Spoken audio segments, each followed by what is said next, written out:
Hi guys, it's Gemma here. I just wanted to talk to you all about the powers of rocks, stones, and gems.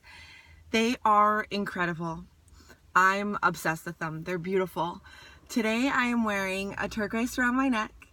Plus I also have turquoise on my ring, and then this ring I have the famous diamond as well as ruby. A lot of us are familiar with stones in a way of our birthstone. That's kind of how it's been thrown into society, is through that. But what people don't realize is there's so much more to a stone than it's just your birthstone. So for me, I'm April and my birthstone is diamond. I was extremely excited about that because what girl doesn't love diamonds, you know? But on my journey lately, within the past couple of years, I've really explored the other stones. So I really love turquoise right now. Obviously, its color is beautiful. It pops. People are drawn to it. But it's so much more than that. I've had a problem with my throat, my lymph nodes, and they were just, something was going on with them. And so I did research with the throat chakra, and turquoise is a big one for balancing the throat chakra. So I wear it a lot. I've just got it for Christmas and I love it, and I think that it's really helped me.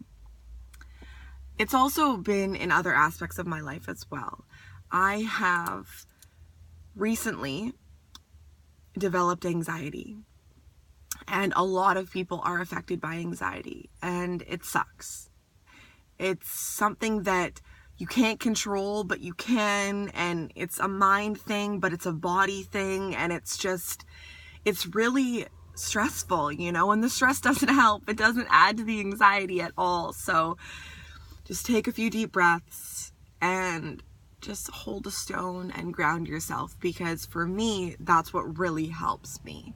It hasn't cured my anxiety because life elements really partake in my reasoning for anxiety.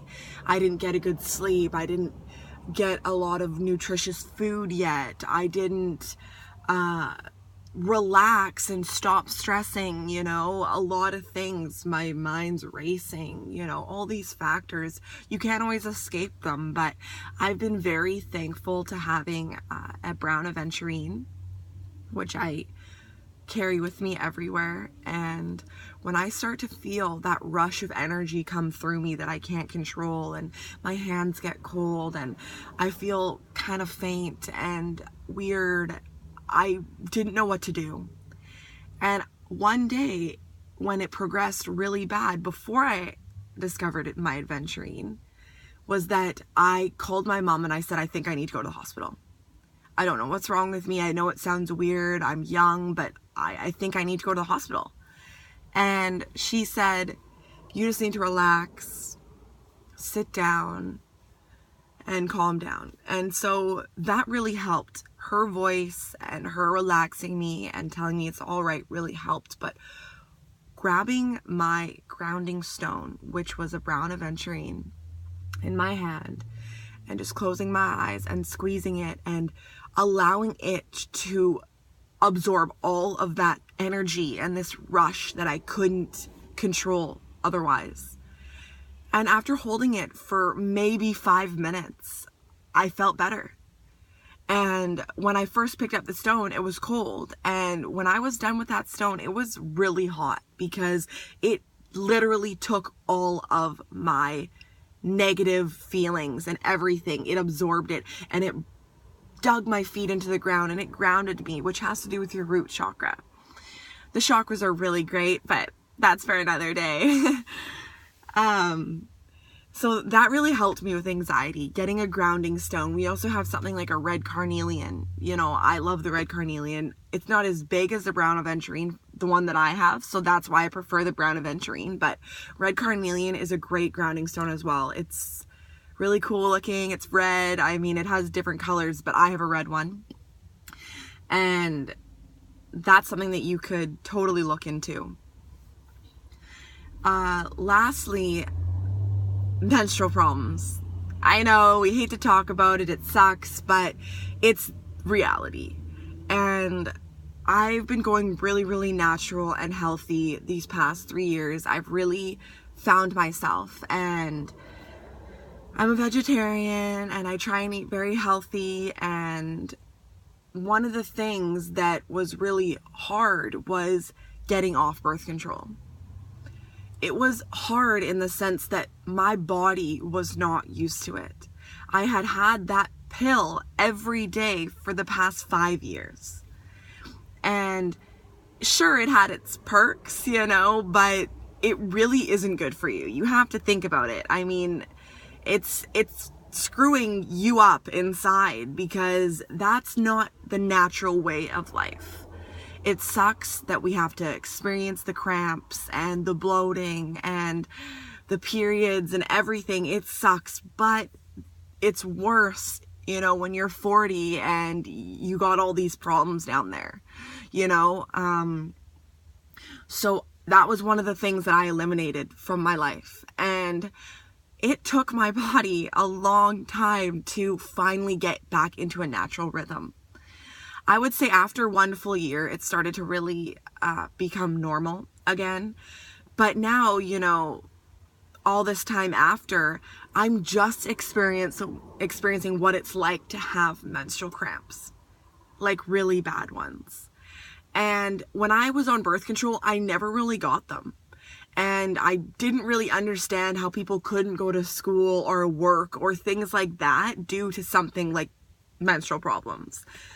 But now I do, because there I am laying on my bed in the fetal position, can't move, being a baby about it, because it's overpowering, So that would be your sacral chakra, which is just below your belly button. And the color which connects to that would be orange. So I have an orange calcite, and I remembered this from my reading of the books and stuff like that to do with rocks and gems and chakras and all that. And I had one of those, so I grabbed it and I put it literally on my lower abdomen, and I felt it penetrating deep down and through my body like a shock. But it wasn't a bad shock. It was like a soothing shock. Like it knew what to do. And that's the beauty of stones and our bodies, because we as natural human beings need natural things. We need natural waters. We need natural food. We need natural light. That's what we need. And we can't always get all 3 of those. But if we can eliminate something like aspirin, it's probably in every home pretty much, but it's not good for you. It's not good for your liver. It's not good for your kidneys. It's not good for headaches. It masks the problem, but it doesn't fix the problem. So I really try and tough it out. And this stone really helped me. So I was able to get up that day and it was great. But the end of the night, it kind of came back again, and I ended up holding that stone and falling asleep with it in my hand.